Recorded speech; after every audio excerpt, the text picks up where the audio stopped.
Hello दोस्तों, कैसे हो? आपका स्वागत है त्रिपाण स्टडी सेंटर में। आज जो आपके समक्ष प्रस्तुत करने जा रहा हूं वो काफ़ी महत्वपूर्ण है। जो बच्चे कंपटीशन की तैयारी कर रहे हैं उनके लिए काफ़ी महत्वपूर्ण रहेगा। इसमें एमसीक्यू के अंतर्गत आपके समक्ष क्वेश्चन रहेगा जो हर एक एग्ज़ाम के लिए महत्वपूर्ण रहेगा। चाहे आप एसएससी के एग्ज़ाम दे रहे हो, चाहे यूपीएससी के एग्ज़ाम दे रहे हो, तो काफ़ी महत्व रखेगा। चलिए देखते हैं हमारा आज जो है एमसीक्यू क्या कहता है। एमसीक्यू जो है सांख्यिक प्रणाली के अंतर्गत चैप्टर है और यहाँ पर आपके लिए जो है त्रिपाण स्टडी सेंटर ने महत्वपूर्ण क्वेश्चनों की सीरीज लाया है जो आपके लिए मैथमेटिक्स में भी उपलब्ध है। और इसके अंतर्गत हमारा जो क्वेश्चन यहाँ पर आया है काफ़ी महत्वपूर्ण है। अब देखिए आपके समक्ष अगला क्वेश्चन आ गया, बहुत ही क्लियर ये भी है। वहाँ प्लस था, यहाँ मल्टीप्लाई है, तो क्या हो गया? मल्टीप्लाई है तो देखिए √6 और गुना √27 किसके बराबर है? ऑप्शन आपको दिया हुआ है 9√2 है, 3√3 है, सी है 2√2 है, 9√3 है। बहुत क्लियर है दोस्तों, आप सोचिए फिर मैं बताता हूँ इसको क्या है। देखिए क्वेश्चन तो आपको समझ में आ गया होगा ना, बहुत क्लियर है कि √6 और √27 किसके बराबर है। तो आप देखिए इसको सोल्यूशन करने भी आना चाहिए। अब देखिए √6 को क्या कर सकती है वो, फैक्टराइज कीजिएगा तो क्या हो जाएगा? 3 × 2 होगा। ये तो आपको समझ में आ गया कि 6 का क्या बनता है 302, क्योंकि सारे मल्टीप्लाई में ही है।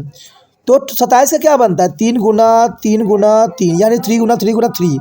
तो ये बात तो आपको क्लियरिटी के साथ समझ में आ गया होगा कि पहले का 6 का जो है 3 × 2 बनता है और जो है 27 का क्या बन रहा है।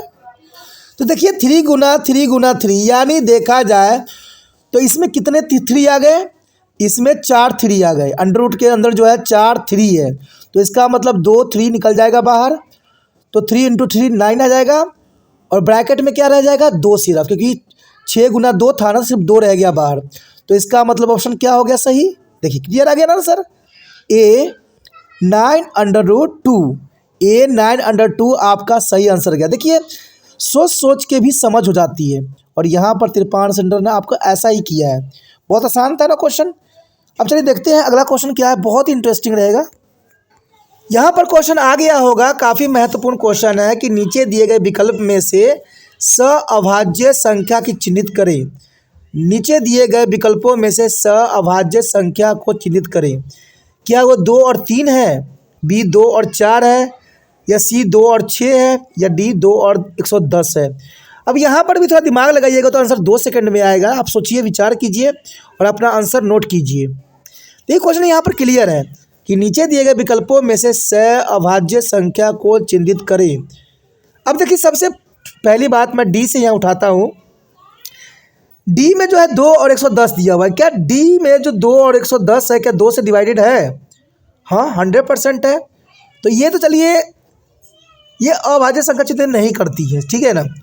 सी जो है देखिए 2 और 6 ये दोनों ही 2 से डिवाइडेड हो रहा है, यानी ये सअभाज्य संख्या को जो चिन्हित नहीं करते हैं। बी देखिए 2 और 4 है, ये भी 2 और 2 से डिवाइड हो रहे हैं, दोनों ही 2 2 से डिवाइड हो रहे हैं। अब ऑप्शन देखिए ए, पहला तो 2 से डिवाइड हो रहा है और दूसरा जो है 2 से नहीं हो रहा है। तो इसका मतलब आंसर ये सही है। यानी देखा जाए तो इन विकल्पों में से सअभाज्य संख्या को चिन्हित कौन करता है? 2 और 3, यानी ऑप्शन ए सही आंसर है। तो ऑप्शन ए के साथ आप जा सकते हो, जो काफ़ी महत्वपूर्ण है। चलिए देखते हैं अगला क्वेश्चन क्या है। देखिए एक और इंटरेस्टिंग क्वेश्चन आपके स्क्रीन पे आ गया, काफ़ी महत्वपूर्ण क्वेश्चन है, बहुत ही इंटरेस्टिंग है। देखिए क्वेश्चन है √12 और √15 किसके बराबर है? यहाँ पर दिया हुआ है 5 √6 के बराबर है, या बी 6 √5 के बराबर है, या 10 √5 के बराबर, या √25 के बराबर है। तो देखिए यहाँ पर भी आपको थोड़ा समझ लगाने की ज़रूरत है, नॉलेज की जरूरत। मुझे पता है कि आप समझदार हो, आपने अपना आंसर चुन लिया होगा, जो कि काफ़ी महत्वपूर्ण है। फिर भी देखिए समझिए क्या है, इसमें क्या है। अब देखिए 12 है, 12 क्या फैक्टराइज होती है? आपको पता होगा कि 2 × 2 × 3 होता है ना 12 का। और 15 क्या होता है? 3 × 5।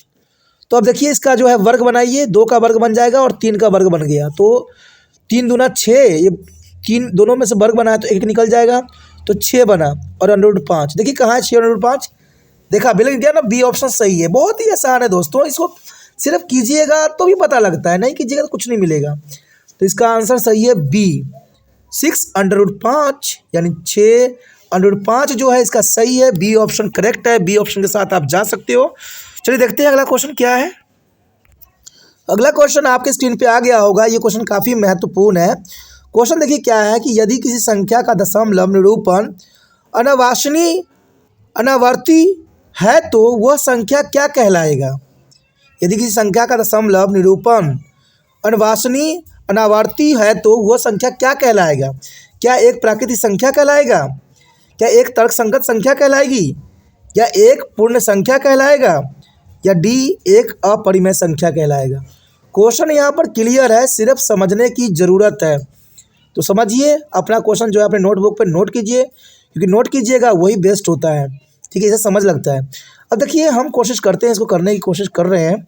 देखिए यदि किसी संख्या का दशमलव निरूपण अनावाशनीय अनावर्ती है तो वो संख्या क्या कहला सकती है। क्या आपने ये सोच लिया कि एक प्राकृतिक संख्या कहलाएगी। दोस्तों प्राकृतिक संख्या तो कहलाएगी नहीं, क्योंकि दशमलव में है, या प्राकृतिक संख्या नहीं कहलाएगी।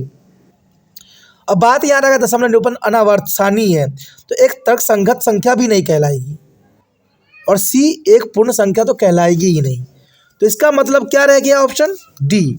तो देखा जाए तो डी ऑप्शन सही है, एक अपरिमेय संख्या कहलाएगी। तो आप यदि किसी संख्या का दशमलव निरूपण अनावाशनीय अनावर्ती है तो वह संख्या हमेशा एक अपरिमेय संख्या कहलाएगी।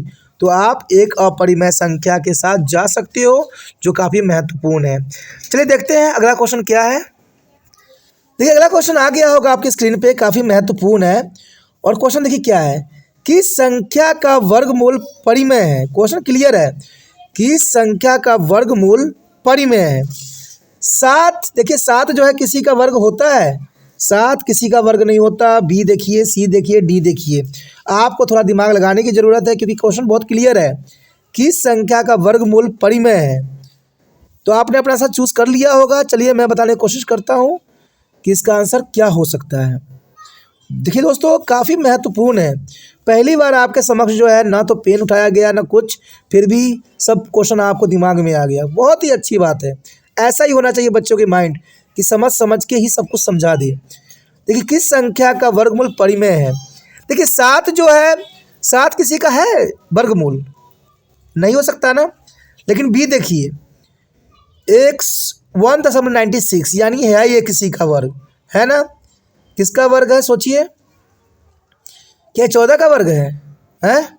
देखिए तो देखिए बी जो हो गया 1.4 का जो है वर्ग मूल्य है। तो इसका मतलब बी ऑप्शन आपका सही गया, बी तो सही है। चलिए सी पे भी नजर डाल लेते हैं यार। सी 0.04, इसका मतलब 4 का भी तो होता है वर्गमूल, यानी 2 होता है, 0.2 बनेगा। सी का नहीं बनता, यानी सी 13 का तो बनेगा, डी तो 13 का बनेगा ही नहीं। डी जो है 13 उसका नहीं बनेगा। लेकिन ये क्या, ये तो दो ऑप्शन सही हो गए दोस्तों, कि 1.4 वर्गमूल परिमेय संख्या है, और सी 0.04 यानी 0.02 यानी 0.2 नहीं होगा, 0.2 होगा ओनली, क्योंकि 2 को जब हम 2 बार मल्टीप्लाई करेंगे तो 0.4 आएगा, तभी तो बनेगा 4। हाँ यू राइट, यहाँ पर 0.2 यानी इसका आंसर हुआ बी और सी। देखिए दोस्तों ऐसा क्वेश्चन कई बार एग्जाम में आ जाता है, बच्चे कंफ्यूज हो जाते हैं कि हम जाए तो जाए कहाँ, कि हम बी के साथ जाएं कि सी के साथ जाएं। भाई ऑप्शन अगर आपका दोनों ही सही है और आपका माइंड सही कह रहा है तो इसका मतलब दोनों ऑप्शन सही है। अब दोनों लगा दो, क्योंकि आपकी गलती नहीं, एग्जामिनर की गलती। भाई दो ऑप्शन सही कैसे दे दिया उन्होंने। अब यहाँ पर भी तो ही गलती किया गया कि किस संख्या का वर्गमूल परिमेय है। अरे भाई परिमेय तो यहाँ बी का भी दिख रहा है, क्योंकि वो 1.4 होगा, और सी जो है वो भी दिख रहा है कि 0.2 होगा। 0.2 का मतलब जो है 0.04 बनेगा इसका स्क्वायर, और 1.4 का जो बनेगा 1.96 बन जाएगा। तो इसका मतलब ये जो है दोनों वर्गमूल परिमेय संख्या है। तो इसका आंसर हुआ बी और सी दोनों ही है। कभी कभी ऐसा ऑप्शन आपको एग्जामिनर दे देता है, आपको कंफ्यूज नहीं होना है, आपको समझदारी से कार्य करना है।